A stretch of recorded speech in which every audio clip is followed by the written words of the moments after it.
Good afternoon, Knicks Nation. Today is Thursday, the 24th day of August 2022. I hope you're all safe and healthy today. I hope your family is safe and healthy and that the needs of you and your family in terms of food, shelter, clothing, as well as health are being met today. Blessings upon those that work in the healthcare field who, along with the first responders, are every day out here trying to save human lives. And those that pick up garbage to keep streets and sidewalks and places clean. And those also that make deliveries of food, water, and mail and other important things for our convenience. Double blessings on the men and women out here trying to help rescue, deliver, and recover the teenagers and children that are the victims of child molestation and pedophilia. People who also are victims of pornography and child pornography, prostitution, child prostitution, human trafficking and sex slavery. Double curses on all the perpetrators of these things. Double curses on those who profit from these things. And double curses on the perverts who create these things. Finally, double blessings on the homeless. Nearly 600,000 men, women, and children, mostly children, United States of America, and millions of children and others around the world in some of the worst conditions. Blessings upon them, for theirs is the kingdom. Today I want to address something that, a couple things. Number one, I want to talk about MOBB DEEP because it's going to be, I think, a rebirth of MOBB DEEP this year. We'll talk about that. Excuse my sweat. I just finished doing my burpees for the day. Hey, we're working hard on these burpees, man. I got 130 done today in 22 minutes and a half. Moving in the right direction. So excuse my sweat. But MOBB DEEP. So MOBB DEEP to me came about in Obi Toppin and Emmanuel Quickley's first year. Because they were coming off the bench for the Knicks in their rookie year. And they were making a major impact, and helping win games. And we're going to talk about some stats. I put some stats down here that I got off basketballreference.com. And let's look at some stats. So 2021, that's the year the Knicks played 72 games and won 41 of them. Finished fourth in the East. They scored 107 points per game. 57 points per game came from the starting unit. 57. And 50 from everybody else, which would include MOBB DEEP. They were 26th in the league in scoring. They were 23rd in offensive rating. They were plus 2.4 that year. See, the next year, Tom Thibodeau's second year, they again scored 107 points per game, but 67 of those points came from the starting unit, and 40 came from everybody else, which includes the bench. They were again 26th in offense. They were 22nd in offensive rating. Okay. So they didn't really improve too much. That's when you started getting a lot of howls about the offense. But let's turn to last year. This past season, where the Knicks finished 5th in the East, 116 points a game, 85 points a game from the starting unit, 31 from everywhere else. So the bench was not as productive, but the starting unit was way more productive. I believe this is a function of the players getting used to Thibodeau's flow offense. Thibodeau has pretty much a triangle offense combined with a pick and roll offense, and he does require movement, but it's mostly from the half court, which we'll talk about more. They were 11th in scoring, from 26th to 11th. They were 3rd in offensive rating. And they had a plus minus of 3.0, which is somewhere around 8th, I think. Now, what the whiners about, those whining about Tom Thibodeau's offense, are not whining about these numbers because they're not looking at them. What they're whining about mostly, what they bring up is pace. And, if you look at it, the pace, the Knicks have always been on the lower end of pace, 26 in pace. They were always on the lower end of pace still, even after 3 seasons. But there's a reason for that. And if you think about it, you'll understand why. People are always whining about somebody standing in the corner and doing nothing, but every NBA team does that at some point in the game. But really, the issues is, in terms of pace, is the Knicks like to play half court. Why? Because Julius Randle and Jalen Brunson are both at their best in the half court. And I think we would all agree these two players get the lion's share of the offensive possessions. Okay, they're going to touch the ball every time down, obviously. So because they are half-court style players, your pace is going to be slower. That doesn't mean it's bad. That's they're playing to their strengths. The overall thing of scoring 116 points a game and being third in offensive rating, that's more relevant. And then plus 0.3 in differential, that's better. Okay, that's relevant. Now, we had Obi Toppin, we had Emmanuel Quickley, but the bench scoring has went down every year, but it's a function of the first unit scoring going up. Also a function of that is Quentin Grimes. Quentin Grimes averaged 12 points a game last year on limited shots. Okay, 12 points a game on limited shots. What you had last year is 4 out of the 5 starters averaging double figures. Okay, and if, as I suspect, they're going to include more Q-Dog in the offense this year, I'm expecting if he can get, like I said, about 15 shots a game, you're going to see him average around 15 to 16 points a game because he's a high-level foul shooter, very efficient three-point shooter. So if you get him some shots, you get him some plays, he's going to be very effective. That will raise the scoring. But also, it's a function of how many minutes the bench gets. Now, this year, with the addition of Donte Divincenzo, you have a more polished and accomplished scorer than Obi was. And I'm not saying he's going to be that way for the rest of his career. If I'm saying that Donte's more accomplished, he got more playing time, more opportunities than Obi did. I'm expecting Obi to get better, as I said, when he's on Indiana this year, but that's a different story. But Donte's a more accomplished, polished shooter and scorer than Obi was. And so you're going to have him.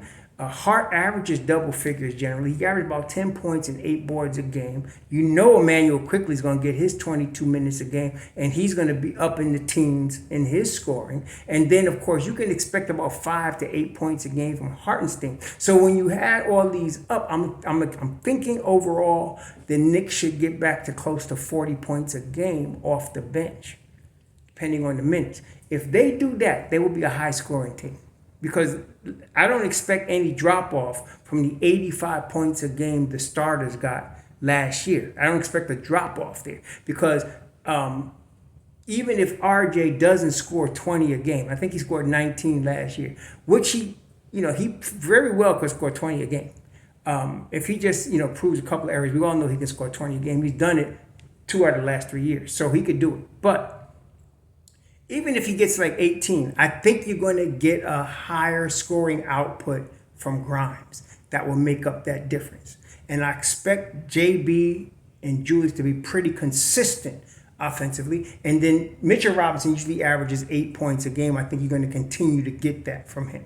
So I expect the 85 points a game from the starters to remain. I'm expecting a little improvement on the bench. And if you can get let's call it 38 points a game, almost 40 from the bench with high output from the starters, the Knicks will be a high scoring team. And if they could get this improvement on the defensive end, and it doesn't have to be tremendous, just from RJ. If you can get RJ improvement from Jalen Brunson, he's never going to be an all-NBA defender, Brunson. But if you can get a little bit better, just a little bit, and I think we're going to get that just based on looking at him in terms of what kind of shape he's in right now. I expect him to be able to move laterally a little better. You're going to be able to get a slight improvement on defense. This will make the Knicks a very dangerous team in the East this year. Again, just a couple of changes. You're talking about the addition of Donte Divincenzo. You're talking about more shots for Grimes. You're not talking about having to make any major overhauls. Just slight surgical, as we've been saying, surgical changes. And the Knicks, because really, as I've said before, when you think about it, the Knicks in Miami went 6 games. And Julius Randle, I think we can understand for whatever reason, injury, whatever, he didn't have his best playoff. He didn't have a good playoff against Miami, okay? If the Knicks could get a better playoff, and I'm going to say like this, I'm going to go out on a limb and say, I believe Randall's going to give us a better playoff this year. I don't think he's going to give us. And the reason I'm saying that is because he doesn't have as much pressure on him this year. Especially if you add more Grimes to the mix, and if RJ can improve a little bit, you're going to come out with a more even better Brunson, I think, because he's going to be used to running his own team. So all of this makes a less pressure on Julius Randle, and the less pressure when Julius comes out, and I think if you're a Knicks fan and you watch all the games, you would notice when he's jovial and he's in a good mood, when he comes into a game, he generally plays better. When somebody gets under his skin, a ref or something real easily, he's out the game. His mind could be taken out the game, and that's going to happen at times this year. So let's not discount that. But more times than not, if you can give less pressure on him and he can play both sides of the ball and has more teammates involved, he's going to play better. And I think coming into the playoffs, he won't be able to be targeted as much because the Knicks will have more offensive weapons. Okay, so I'm expecting, I'm going to say it right now, it's August 24, 2023. I'm going to tell you, Julius Randle is going to have a better playoff this year. And if you have regular season rate show up and become playoff rate, the Knicks beat Miami last year, and they're going to be dangerous this year. Okay, so we'll see how this is going to work out. But what I'm saying overall is the Knicks are extremely close to being an Eastern Conference Finals team. Okay, that's the next step in this iteration right here. Eastern Conference Finals. Okay, they went to the first round 3 years ago. They went to the second round this past year. The next step, you get past the second round, you're in the Eastern Conference Finals. That's what we're talking about. That's the next iteration. And I'm with what we're looking at here, the steady increase in the scoring output, the steady increase in offensive rating, the improvements going from 23rd in Thibodeau's first year to 3rd last year. The addition of Jalen Brunson, the maturation of a Quentin Grimes, the addition of a Donte Divincenzo, who, like I said, is a bit more polished offensively than Obi was. I think we could be all right this year. I think we're going to be all right. And like I said, they got 31 points a game from everything that wasn't starters last year. I think they're going to do better than that. So if you're talking about, let's call it 37, 38 points a game from other sources, right? So you're talking about now, instead of 116 points a game, you're talking about 120, 122. And with the Knicks defense being, if you can just if they could give us exactly what they were giving up about 112 points a game, 113 points a game. If you keep that, just keep that, and then go up on the offensive side, that's a whole different team right there. Okay. And I'm thinking they could do that just with the personnel that they have. And like I said, making surgical adjustments. I think people giving Tom Thibodeau a bad rap here because of you looking at these numbers. There's no way you're not going to go from 107 to 116 and tell me something's wrong with his offense. You're going from 23rd in the NBA to 3rd and tell me something's wrong with the offense. And again, those people blowing out their behind with pace. The Knicks are not a fast breaking team. Okay, they're not the Golden State Warriors. They're a half court team. Okay, they played to the strengths of Jalen Brunson and Julius Randle. It's a half court team. All right, so. The second unit now runs more. The second unit runs more. Always been the case since Obi and Emmanuel quickly come up. They run more, definitely. And they're very good at it. But just in terms of the lion's share of the minutes coming from the starters, they're a half-court team. Okay, so you're not going to get a lot of pace. But they're becoming better scorers. And I think they're going to continue to do that. And that's going to be a problem for the NBA. Y'all enjoy your Thursday. Shalom.